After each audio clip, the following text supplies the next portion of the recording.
మనమందరము స్థానిక సంఘం, అలానే మన ప్రియ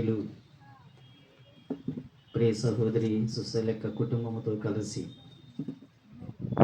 ప్రభువుని స్తుతించి కనపరచుటకు దేవుడు మనకిచ్చిన ఈ అమూల్యమైన అవకాశాన్ని బట్టి ప్రభువుకి కృతజ్ఞులమై ఆయన్ని స్తుతిస్తూ స్థానికంగా ఉన్న ప్రియులు కుటుంబముతో కలిసి సంఘము సంతోషిస్తూ వారి యొక్క సంతోషంలో మనమందరము కూడా పాలుభాగస్తులమై అందరం ఏక హృదయముతో మన ప్రియ ప్రభువుని కనపరచుటకు దేవుడు మనకిచ్చిన గొప్ప ధన్యతను బట్టి ప్రభువుని కనపరుస్తూ ఉన్నాం. పిల్లరా, ప్రియులు మనల్ని ఆహ్వానించిన రీతిగానే ఈ స్థలానికి చేరి రావటానికి దేవుడే తన యొక్క కృపను అనుగ్రహించి నడిపించిన దాన్ని బట్టి ప్రభువుకి స్తోత్రాలు. సమయంలో ప్రత్యేకంగా కూడికను దయతో ప్రారంభిస్తూ ఉన్నాము గనక మరి క్రిందన్న వారు మరి ఎవరైనా ఉంటే దయతో పైకి రావాల్సిందిగా ఆహ్వానిస్తున్నాం. అలానే చేరి వచ్చిన మీ అందరికీ కుటుంబం తరపున సంఘం తరపున మా హృదయపూర్వకమైన వందనాలు తెలియపరుస్తున్నాం. పిల్లరా, సమయంలో ప్రత్యేకంగా మన మధ్యకు ఆహ్వానింపబడిన దైవజనులు, సినగంజంలో ఉండి పనిచేస్తున్న దైవజనులు లింకన్ మన మధ్య ఉన్నారు. వారు వేదిక మీదకి రావాల్సిందిగా వారిని ప్రేమతో ఆహ్వానిస్తున్నాం. పిల్లరా, ప్రార్థన చేసుకొని కోరికను ప్రారంభిస్తూ ఉన్నాం. ప్రియులు స్థానిక సంఘ సహోదరులు రమేష్ అన్న ప్రార్థనతో ఈ కోరికను ప్రారంభించుకున్నాం.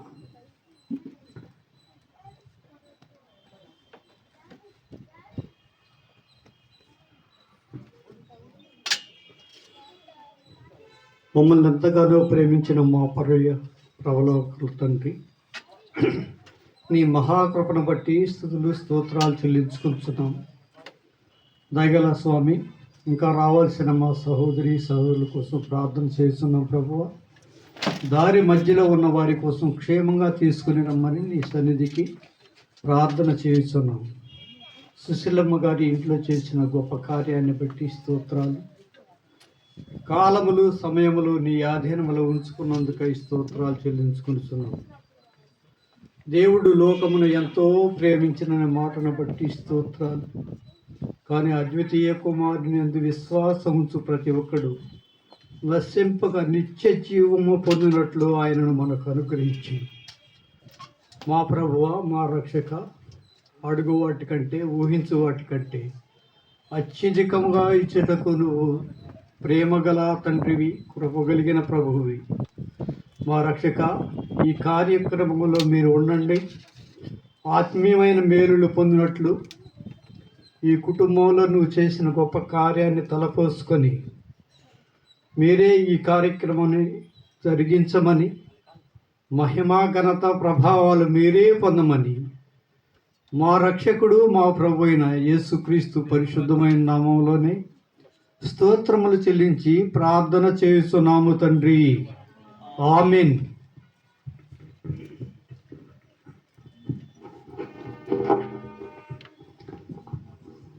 పిల్లలు, మంచిది. దేవుని యొక్క మహాకృపను బట్టి ప్రార్థించిన ప్రియులు రమేష్ అన్నకు ప్రత్యేకమైన వందనాలు కుటుంబం తరపున తెలియపరుస్తూ ఉన్నాం. పిల్లరా, మన ముందు ఉంచబడ్డ సమయం చాలా విలువైనది. ఈ విలువైన సమయాన్ని మనం ఎంతో వివేకముతో వినియోగించుకొని ప్రభువుని కనపరచడం అనేది మన యొక్క ఇది అయ్యింటూ ఉన్నది.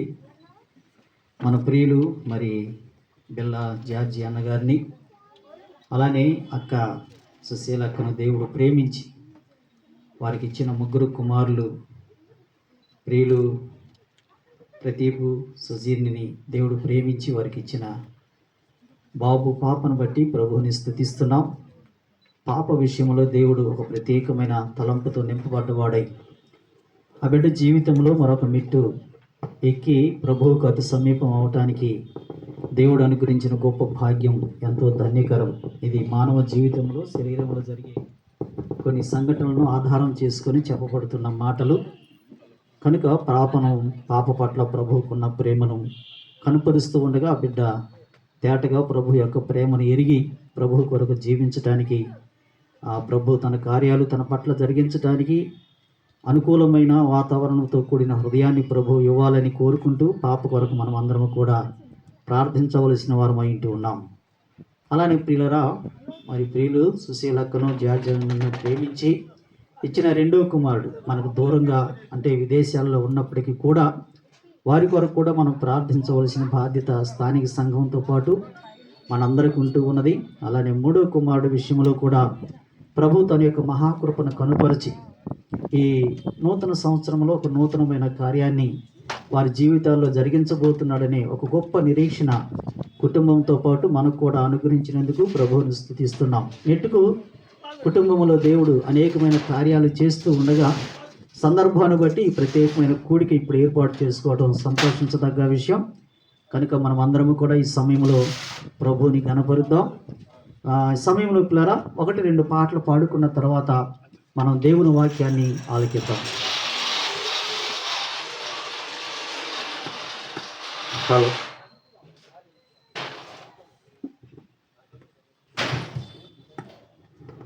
360 పాటల పుస్తకాల్లో 316 అతి శ్రేష్ఠుడు అనే పాట.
పాప అధ్యక్ష ఉందా?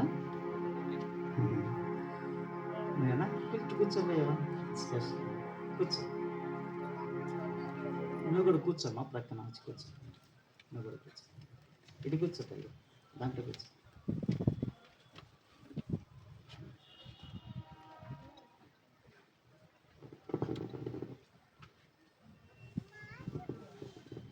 మీరు కూర్చోండి, అమ్మ కూర్చోండి, మీరు కూడా కూర్చోండి. మంచిది, ఇంకో పాట పాడుతాం. నీకు పాటిస్తాను.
కృపాదానమే జీవనదానలో లేకున్నను కృపాభిక్షయే నాయనలా జీవితమంతా కృతజ్ఞుడను జీవితమంతా పాడెదను నీ కృపా ఆకాశము కంటే హెచ్చైనది నీ కృపా ఆకాశము కంటే హెచ్చైనది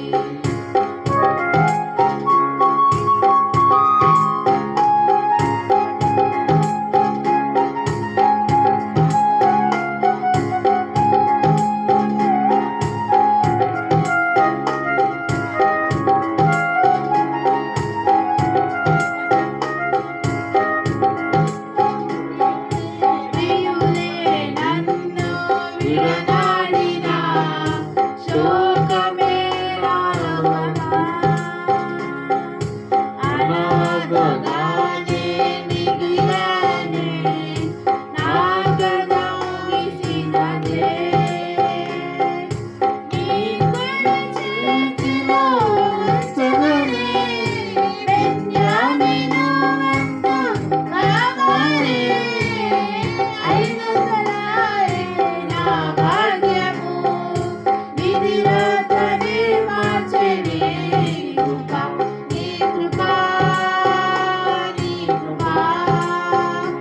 ఆకాశము కంటే హెచ్చైనది నీ కృపా ఆకాశము కంటే హెచ్చైనది మౌనిగా ఎడలెత్తినా సాక్షిగా ప్రచురించగా నా తుది శ్వాస వరకు నీ చెంత చేరే వరకు నా తుది శ్వాస వరకు నీ చెంత చేరే వరకు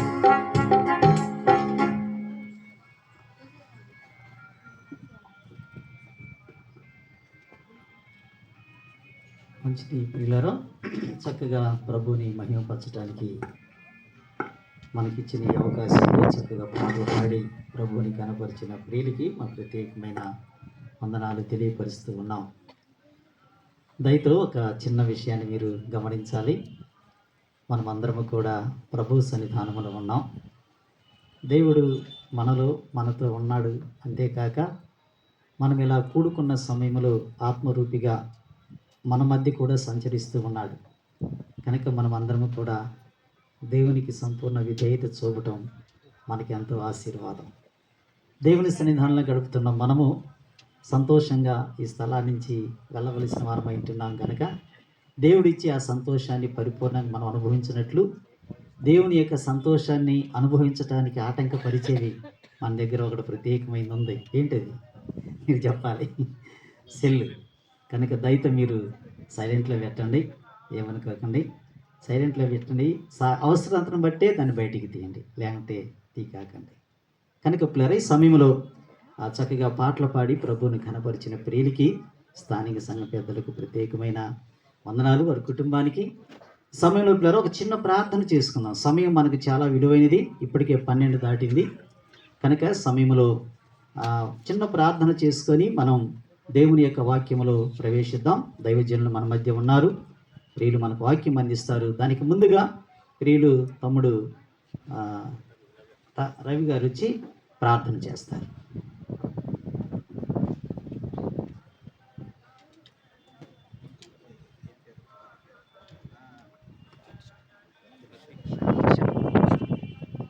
ప్రేమ స్వరూపుడు అయిన మా ప్రియ పరలోకపు తండ్రి, మీ ఘనమైన శ్రేష్టమైన నామానికి మా హృదయపూర్వకమైన వందనాలు, స్తుతులు, స్తోత్రాలు చెల్లిస్తుంటున్నాం.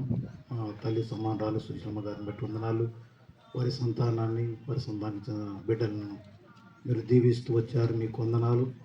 మీరు చేసిన మేలులకు, ఉపకారములకు మేము ఏమిచ్చినా ఏమి చేసినా మీ రుణాన్ని తీర్చలేం. మా రుణం అలా ఉండవలసి ఉందే. ఇది నాన్న సంఘాన్ని, బంధువులను, స్నేహితులను పిలిపించుకొని మీ వాక్యం వినిపించి దేవా మీకు కృతజ్ఞతాస్తుతులు చెల్లించాలి అనే ఉద్దేశంతో ఈ కృతజ్ఞతాస్తుతి కూడిక ఏర్పాటు చేసుకొని ఉంటుండగా ఇప్పటి వరకు పాటలు పాడడానికి సహాయం చేశారు. మీకు స్తోత్రం. మీ పక్షాన్ని నిలబడి మీ సేవకుల వాక్యం ప్రకటించబోతుండగా మాతో మాట్లాడండి.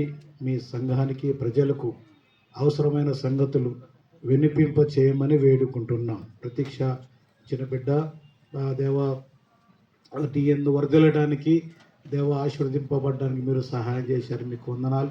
ఇంకా అన్న రోజుల్లో మరింత భవిష్యత్, మంచి జ్ఞానం, మంచి తెలివి, ఆరోగ్యం, మంచి చదువు, ఉన్నత స్థితి మీరు అనుగ్రహించమని వేడుకుంటున్నాం.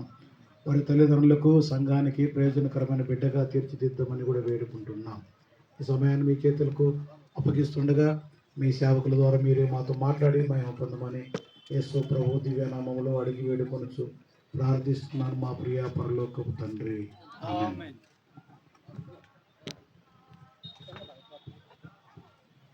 చాలా సంతోషం. ఇలా ప్రార్థన చేసిన తమ్మునికి ప్రత్యేకమైన వందనాలు తెలియపరుస్తున్నా. ఈ సమయంలో పిల్లరా తమ్ముడు హ్యాపీ ఒక చిన్న లేఖన భాగాన్ని చదివి మనకు వినిపిస్తారు. యోహాను సువార్త 6వ అధ్యాయం 8వ వచనం నుండి 14వ వచనం వరకు ఉన్న భాగాన్ని ఒకసారి చదివి మనకు వినిపిస్తారు. 6వ అధ్యాయం యోహాను సువార్త 6వ అధ్యాయం 8వ వచనం నుండి 14వ వచనం వరకు ఉన్న భాగాన్ని చదివి వినిపిస్తాను.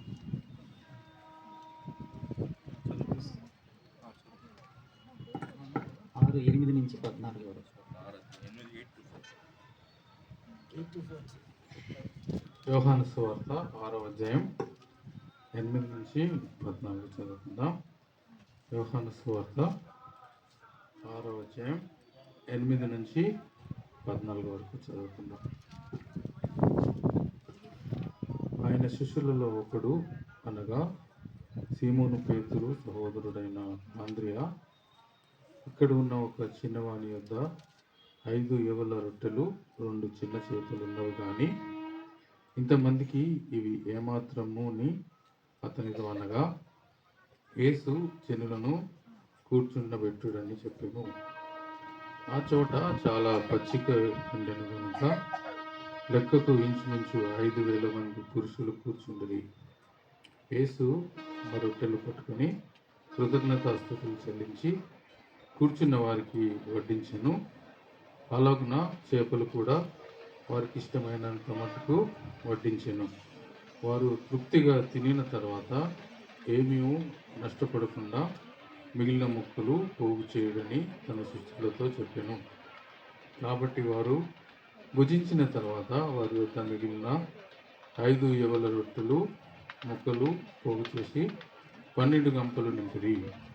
ఆ మనుషులు యేసు చేసిన సూచక్రియను చూసి నిజముగా ఈ లోకమునకు రాబో ప్రవక్త ఈయనే అని చెప్పుకున్నది.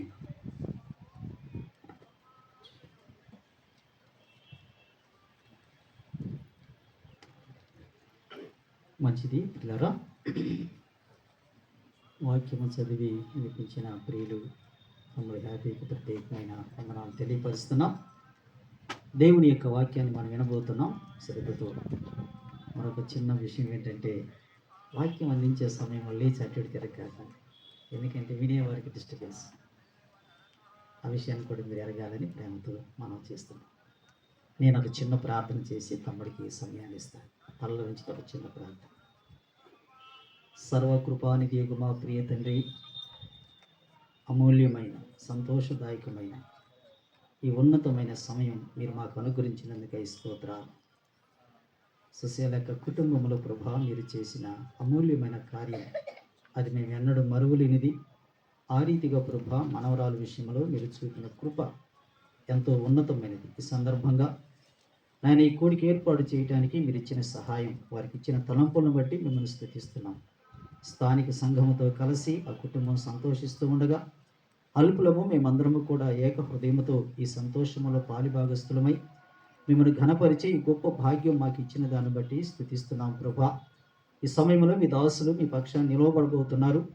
మీ యొక్క అమూల్యమైన హస్తాలతో ప్రభా ఆ బిడ్డను మీ యొక్క స్వాధీనం అందించుకొని అవసరమైన సంగతులు ఏమిటో మీరే బయలుపరిచి చదవబడ్డ లేఖన భాగాల ద్వారా మాతో మాట్లాడమని, అలానే ప్రభా చేరువచ్చిన ప్రతి ఒక్కరూ ఎవరు ఏ కార్యంలో పాలుపంపులు పొందారో దాన్ని బట్టి వారిని మీరు ఇప్పటికే దీవించిన దాన్ని బట్టి స్తుతిస్తూ సమయాన్ని మీ దాసుని మమ్మలను మీ దయగల హస్తాలకు అప్పచెప్పుకుంటూ యేసు ప్రభు నామములో స్తోత్ర వందనములు చెల్లించి ప్రార్థించి అడిగి వేడుకుంటున్నాము తండ్రి, ఆమె. పిల్లరా, దేవుని వాక్యం ఉన్న తమ్ముడు మనకి వాక్యం అందిస్తారు. చక్రాలు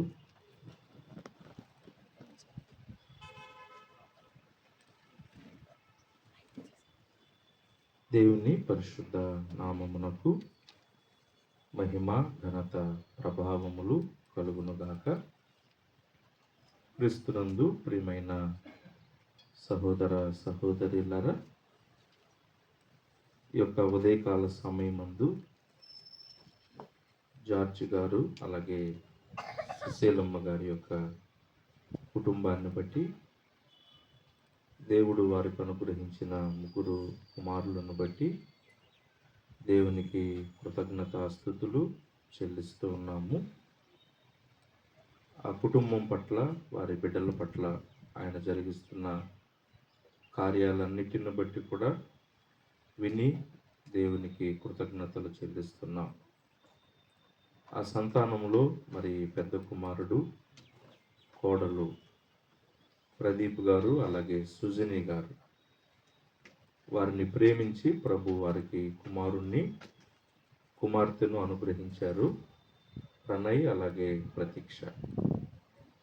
ఈరోజు మరి ప్రతీక్షను బట్టి ఈ యొక్క కృతజ్ఞత కూడిక ఏర్పాటు చేయబడినది. యుక్త వయస్సులోనికి ప్రవేశించినటువంటి ప్రతీక్షకు మరి శ్రేష్టమైన ఉజ్వలమైన భావి జీవితాన్ని కృపాక్షేమాలతో ప్రభు అనుగ్రహించాలని, ప్రజల దీవెన, ప్రభు దీవెన, ఇహపర సంబంధమైన ప్రతి ఆశీర్వాదము ఆ బిడ్డ తన జీవితంలో పొందాలని మరి శుభాశీస్సులు తెలియపరుస్తూ సంఘము ద్వారా ఏర్పాటు చేయబడిన ఈ యొక్క కృతజ్ఞత కూడికలు మరి మాకు అత్యంత ప్రియమైన దేవుని సేవకులు మరి సురేష్ అన్నయ్యతో కూడా కలిసి, స్థానిక సంఘము మరి పెద్దలతో కలిసి ఇలా సహవాసం చేయడానికి, దేవుని వాక్యాన్ని పంచుకోవడానికి మరి సంఘము కుటుంబము కలిగించిన అవకాశాన్ని బట్టి సంఘానికి, హ్యాపీ బాబాయ్కి మరి కుటుంబానికి నా కృతజ్ఞతలు తెలియపరుస్తూ ఉన్నాము. మనము విస్తరించి కాదు, దేవుని చిత్తమైతే మరి అనుభవజ్ఞులు, పెద్దలు, మరి దేవుని సేవకులు సురేష్ అన్న కూడా ఉన్నారు. ముగింపు తలంపులు కూడా వారు అందించాలనేటువంటిది నా యొక్క ఆశ. కనుక నేను విస్తరించి మాట్లాడను. మరి పరిశుద్ధ గ్రంథంలో ఇప్పుడే మరి హ్యాపీ బాబాయ్ చదివి వినిపించినటువంటి వాక్య భాగము యోహాను సువార్త మరి 6వ అధ్యాయంలో మొదటి 14 వచనాలలో ఒక సందర్భము రాయబడింది.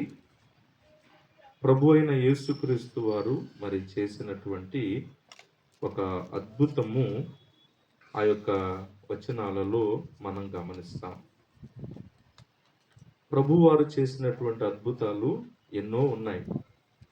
స్వార్థలలో మనం గమనిస్తున్నప్పుడు ప్రభు అయిన యేసుక్రీస్తు వారు చేసినటువంటి అద్భుతాలు అనేకము ఉన్నాయి. కొన్ని కేవలం మత్తయి సువార్తలో, ఒక్క సువార్తలో మాత్రమే వ్రాయబడిన అద్భుతాలు కొన్ని ఉన్నాయి. 2 సువార్తల్లో వ్రాయబడిన అద్భుతాలు కొన్ని ఉన్నాయి. 3 సువార్తలలో వ్రాయబడిన అద్భుతాలు కొన్ని ఉన్నాయి. కానీ the miracle recorded in all the 4 gospels, 4 సువార్తలలో కూడా వ్రాయబడినటువంటి ప్రభువు చేసినటువంటి అద్భుత కార్యము ఇప్పుడు మనము యోహాను సువార్తలో చదువుకున్నటువంటి అద్భుత కార్యం. అది మన అందరికి బాగా తెలిసినటువంటిదే. 5 రొట్టెలు 2 చిన్న చేపలు, స్త్రీలు పిల్లలు కాక 5,000 మంది పురుషులకు ప్రభువు మరి వడ్డించినటువంటి పంచిపెట్టిన అద్భుతము 4 సువార్తలలో కూడా వ్రాయబడినటువంటి అద్భుతం. ఇందులో మనము వేరు వేరు కోణాల్లో ఈ అద్భుతాన్ని మనం హైలైట్ చేయవచ్చు. అనేక అవుట్లైన్స్ మనం ఈ యొక్క అద్భుతంలో నుంచి మనం తీసుకోవచ్చు. కానీ ఈ యొక్క సందర్భంలో ముఖ్యంగా మనము చిన్నవాని కోణంలో కొద్దిగా మనం ఈ యొక్క అద్భుతాన్ని గురించి మనం ఆలోచన చేయబోతూ ఉన్నాం. అక్కడ ఉన్నటువంటి వాతావరణాన్ని ఒకసారి గమనించండి. దాదాపుగా మరి 3 దినముల నుంచి జనులు అరణ్యములో ప్రభు అయిన యేసుక్రీస్తు వారి యొక్క మాటలు వినడానికి ఆ జన సమూహాలందరూ చేరి వచ్చారు. ఇక ముగింపు వచ్చింది. జనులను ఆకలితో పంపివేయకూడదు అని ప్రభు యొక్క హృదయాభిలాష.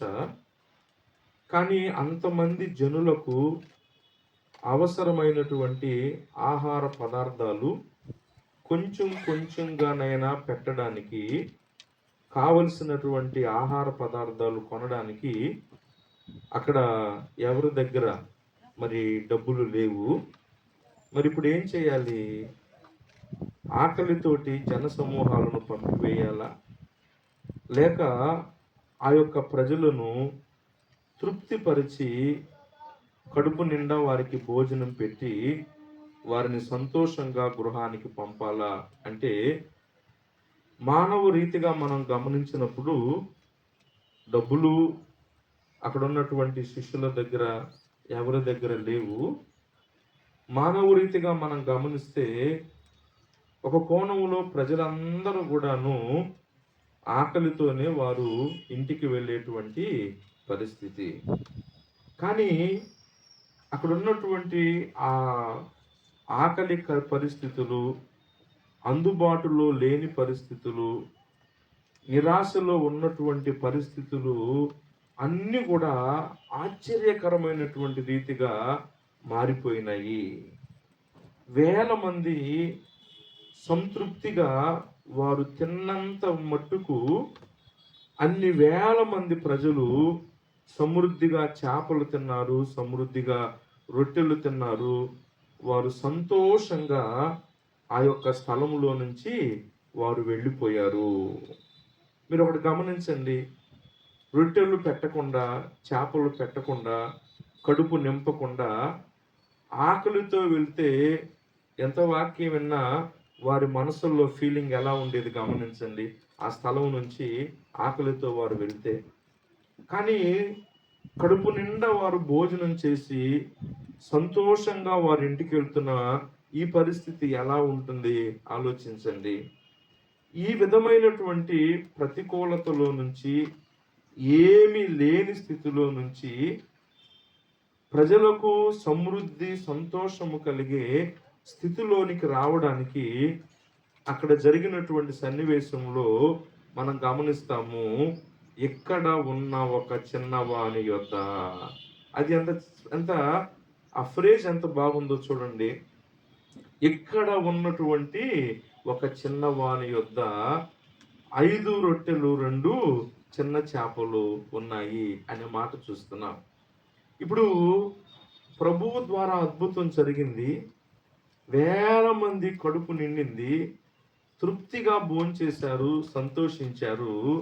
ఈ అద్భుతంలో దేవుడు ఉపయోగించుకున్నటువంటి, దేవుని పిల్లల కొరకు, దేవుని మహిమ కొరకు ఉపయోగపడినటువంటి సాధనం ఎవరు చెప్పండి? అక్కడ ఉన్నటువంటి ఒక చిన్న బిడ్డ. ఈరోజు ఈ కుటుంబంలో ఉన్నటువంటి ప్రతీక్ష, ఈరోజు మన కుటుంబాల్లో ఉన్నటువంటి బిడ్డల విషయంలో ఇటు మన తల్లిదండ్రులు, మన పరలోకపు తండ్రి యొక్క ఆశ ఏంటి చెప్పండి? మనము, మన బిడ్డలు అనేక మందికి ప్రయోజనకరమైనటువంటి వారుగా ఉండాలి. అనేక మందికి దీవెనకరమైన వారుగా ఉండాలి, అనేక మందికి మరి మేలు చేసేవారుగా, సహాయం చేసేవారుగా ఉండాలి అన్నటువంటిది మన యొక్క ఆశ. అలాగూ ప్రభువు ప్రతీక్షను మన బిడ్డలందరినీ కూడా దీవించాలి. అయితే నేను దీన్ని ఒక 3 ముక్కలుగా చెప్పాలని నేను జ్ఞాపకం చేసుకుంటూ తలస్తూ ఉన్నాను. అందులో ఈ చిన్న బిడ్డను గురించే మనం తీసుకున్నట్లయితే, ముందుగా ఇక్కడ ఉన్నటువంటి చిన్న బిడ్డ అన్న సంగతి పక్కన పెట్టి ముందు ఎక్కడికి వెళ్దామంటే ఆ చిన్న బిడ్డ ఇంటిలోకి మనం వెళ్ళాలి. ముందు మనం గమనిస్తే ఇక్కడ ఉన్నటువంటి ఈ చిన్న బిడ్డ ఈ ప్రభువు వలన అద్భుతమునకు సాధనంగా వాడబడిన ఈ బిడ్డ యొక్క అనుభవానికంటే ముందు ఈ బిడ్డను తీసుకొని వెళ్ళి మనం ఎక్కడ ఉంచాలి చెప్పండి? వాని కుటుంబంలో ఉంచాలి, వాని తల్లిదండ్రుల దగ్గర మనం ఉంచాలి. మీరు గమనించండి, ఆ చిన్న బిడ్డ తన ఇంటిలో పెంచబడినటువంటి విధానం, తన ఇంటిలో మలచబడినటువంటి విధానం, తన తల్లిదండ్రులు ఆ చిన్న బిడ్డకు నేర్పించినటువంటి విలువలు, నేర్పించినటువంటి క్రమశిక్షణ, నేర్పించినటువంటి ఆత్మీయమైనటువంటి సంగతులు ఒకసారి గమనించండి. ప్రియమైన తల్లిదండ్రులారా, మన బిడ్డలు మనతో కూడా ఉండే సమయం ఉంటుంది. మన బిడ్డలు మనతో కూడా వారు ఉండేటువంటి సమయం ఉంటుంది. మన కుటుంబంలో జన్మించింది మొదలుకొని కొంత వయసు వచ్చిన దాకా చదువుల కొరకు, లేక ఉద్యోగాల కొరకు, ఆయా అవసరతల కొరకు ఇతర స్థలాలకు వెళ్ళడానికి ముందుగా మన బిడ్డల్లో ఏ దశ ఉంటుంది చెప్పండి? కుటుంబంలో తల్లిదండ్రులుగా మనతో ఉండేటువంటి సమయం ఉంటుంది. మీరు గమనించండి, this is the golden period of their life. మన బిడ్డలు మనతో కూడా ఉంటారే, మన ఇంట్లో ఉంటారు, మనతో కూడా ఉంటారు, మనతో కలిసి జీవిస్తూ ఉంటారే. It is the golden period in their life time. మన పిల్లలు మనతో జీవించేటువంటి సమయము అది ఒక శ్రేష్టమైనటువంటి సమయం. సైకాలజీలో ట్యాబ్యులారసా అంటారనమాట. ఏమీ వ్రాయబడినటువంటి ఒక స్వచ్ఛమైనటువంటి పలక లాంటిది మన బిడ్డలు మనతో కూడా ఉన్నటువంటి సమయం. ఆ తల్లిదండ్రులు ఆ చిన్న బిడ్డ తమతో కూడా ఉన్నప్పుడు ఆ తల్లిదండ్రులు తమ యొక్క మాదిరి జీవితం ద్వారా, భక్తి జీవితం ద్వారా, పెంపకం ద్వారా ఆ బిడ్డను ఏ విధంగా మలిచారో ఒకసారి మీరు ఆలోచన చేయాలని మనవి చేస్తూ ఉన్నాను. మోషే కూడా 3 నెలలు తన తల్లిదండ్రుల వద్ద ఇంటిలో దాచబడినటువంటి వాడుగా ఉన్నాడు. సమూయేలు కూడా పాలు విడిచిన అంతవరకు దాదాపు 3 ఏండ్లు తన తల్లిదండ్రులతో ఉన్నటువంటి వాడుగా ఉన్నాడు. ఈ సమయాన్ని ఏం చేశారు చెప్పండి? Their parents make use to teach them proper things. ఆ మంచి సమయాన్ని 3 సంవత్సరాల వయసు దాటిన తర్వాత దేవుని మందిరానికి వచ్చినటువంటి సమూయేలు ఏం చేశాడు చెప్పండి? అక్కడనే యెహోవాకు మొక్కాడు. ప్రియమైన వాళ్ళరా, ఇది చాలా ప్రాముఖ్యం, చాలా ప్రాముఖ్యం. దేవుని యొక్క శిక్షలు, దేవుని యొక్క బోధలు, తల్లిదండ్రులైనటువంటి వారు వాక్యానికి విలువనిస్తూ, ప్రార్థనకు విలువనిస్తూ, భక్తికి విలువనిస్తూ, ఆత్మ సంబంధమైనటువంటి గుణలక్షణాలకు విలువనిస్తూ, అనేకమైనటువంటి విలువలు మన ఇంటిలో మనం నేర్పించాలి. మీరు జ్ఞాపకం పెట్టుకోండి, అన్నిటికంటే ముఖ్యమైనటువంటి మొట్టమొదటి బడి మన ఇల్లే. అందుకని సామెతల్లో 22:6లో కూడా సొలొమోను చెప్తాడు, బాలుడు నడవవలసిన త్రోవను వానికి బాల్యములోనే నేర్పాలి, అప్పుడు వాడు వృద్ధుడైనా కూడా దాని నుంచి తొలగిపోడు. ప్రియమైన తల్లిదండ్రులారా, ఈరోజు ప్రతీక్షకు దేవుడు అనుగ్రహించిన తల్లిదండ్రులు, మరి భక్తి కలిగినటువంటి వారి నాన్న